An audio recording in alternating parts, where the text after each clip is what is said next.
Ito po ay 63 kilos na regular lechon. Sagutin ko yung comment ng aming top fan kung gumagamit din ba kami ng kahoy na panggatong para sa niluluto naming lechon baboy. Uling po talaga yung ginagamit namin sa pagluluto ng mga lechon baboy.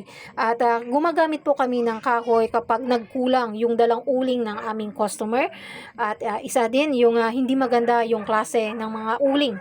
Minsan kasi may mga maabo, yung madaling maupos, mga ganyan po, or kaya basa yung klase ng uling na dinadala nila dito ay nilalagyan po namin yan ng kahoy para may pang backup ba at ma-maintain yung init ng apoy para sa ating lechon baboy. Kaya kapag ganyan po kasi no, kung hindi maganda yung klase ng uling ay masisira din ang ating lechon baboy, hindi magiging crispy or hindi din pantay yung pagkakaluto ng ating lechon baboy, lalo na yan sa loob. Kasi kapag hinayaan mo lang yan na hindi maganda yung klase ng uling na ginagamit namin ay babalik din yung mga customer at magrereklamo din sa amin. Kaya hindi naman maganda yon at kaya dapat magkonting diskarte lang din kung paano natin maluto yung ating mga lechon baboy.